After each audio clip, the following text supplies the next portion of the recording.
నమస్కారం. మనం ఇప్పుడు చెప్పుకోబోతున్న సిరీస్ పేరు 'రోజ్లిన్'. ఈ సిరీస్ ప్రధానంగా రోజ్లిన్ అనే అమ్మాయి చుట్టూ తిరుగుతుంది. రోజ్లిన్ అనే అమ్మాయికి అర్ధరాత్రి సడన్‌గా మెలకువ వస్తుంది. అప్పుడే ఆ ఇంటిపైకి ఒక ముసుగు వేసుకున్న వ్యక్తి ఆమె గదిలోకి ప్రవేశిస్తాడు.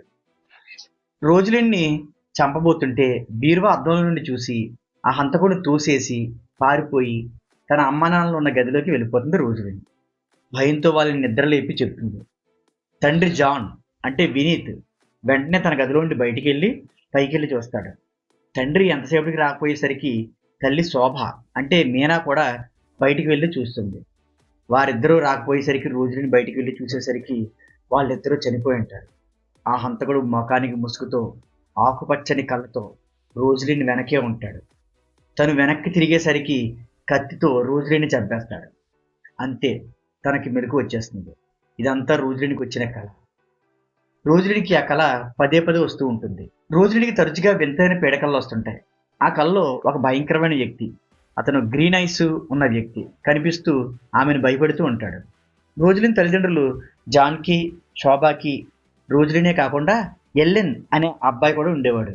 కానీ ఒకరోజు నదిలో రోజులిని కాపాడబోయి తను చనిపోతాడు. దాంతో శోభ చాలా రోజులు డిప్రెషన్లోకి వెళ్ళిపోతుంది.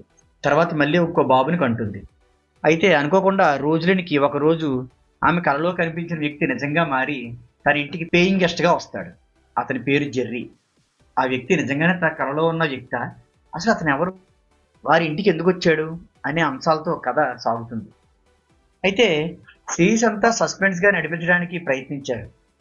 కానీ ముఖ్యంగా 1వ ఎపిసోడ్ నుండి 5వ ఎపిసోడ్ వరకు కథ పెద్దగా ముందుకు కదలదు.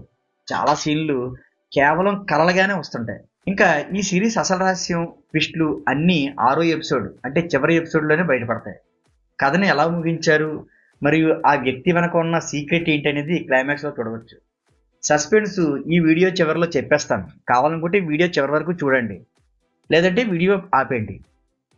ప్లస్ పాయింట్స్ విషయం దగ్గర వచ్చేలోపలికి చివరి ఎపిసోడ్ అంటే 6వ ఎపిసోడ్లో వచ్చే ట్విస్టులు మరియు కథను ముగించిన విధానం బాగుంది. ఇది ఫ్యామిలీతో కలిసి చూడదగ్గ సిరీస్. ఇందులో ఎలాంటి అడల్ట్ కంటెంట్ లేదు. అయితే మైనస్ పాయింట్స్ ఏంటంటే మొదటి ఎపిసోడ్లు చాలా నెమ్మదిగా సాగదీసినట్లుగా అనిపిస్తాయి.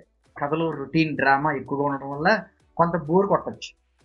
మీకు థ్రిల్లర్ సిరీస్లు చూడటం ఇష్టమైతే ఓపిక్గా చివరి వరకు చూస్తే క్లైమాక్స్లోని ట్విస్టులు నచ్చే అవకాశం ఉంది. అయితే ఇప్పుడు క్లైమాక్స్లోని సస్పెన్స్ చెప్పేస్తున్నాను. మీకు సస్పెన్స్ వినడం నచ్చకపోతే ఇప్పుడే వీడియోని ఆపేయండి. లేదు సస్పెన్స్ ఏంటో తెలుసుకుంటాను అంటే వీడియోని కంటిన్యూ చేయండి. సస్పెన్స్ ఏంటంటే ఈ కథలో విలను జెర్రీ కాదు, ఇన్నాళ్ళు తన తల్లిదండ్రులుగా ఉన్న జాన్, శోభాలే. రోజులిన్ వాళ్ళ సొంత కూతురు కాదు. రోజులిన్ తల్లి చనిపోతూ ఆస్తి అంతా రోజులిన్కి 18వ సంవత్సరం వచ్చిన తర్వాత తనకు చెందేలా రాయిస్తుంది. అప్పటి వరకు తన దగ్గర నమ్మకంగా పని మనిషిగా ఉన్న శోభాని గార్డియన్గా పెడుతుంది. జాన్, శోభాలు ఆస్తి కోసం రోజులిని పెంచుతారు.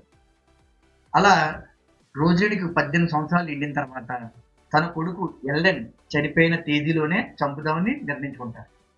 ఈ విషయాలన్నీ వాళ్ళతో ఉంటున్న యాంటోనీ ద్వారా యాంటోనీ భార్యకి తెలుస్తుంది. యాంటోనీ భార్య పోలీసులకు చెప్పేస్తుంది. అందుకే పోలీసులు జెర్రీ ద్వారా ముందుగానే సీక్రెట్ ఆపరేషన్ చేస్తారు. చివరకు రోజులిన్ను వాళ్ళ నుండి కాపాడతాడు జెర్రీ. జాన్, శోభాలను పోలీసులు అరెస్ట్ చేసి తీసుకుపోతారు. ఈ వెబ్ సిరీస్ హాట్‌స్టార్‌లో స్ట్రీమ్ అవుతుంది.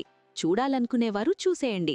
ఇలాంటి రివ్యూలు ఇంకా మీకు కావాలంటే మన ఛానల్ని సబ్స్క్రైబ్ చేసుకోండి. బెల్ ఐకాన్ ఆన్లో పెట్టుకోండి. సబ్స్క్రైబ్ చేశారు కదా, ఓకే బాయ్.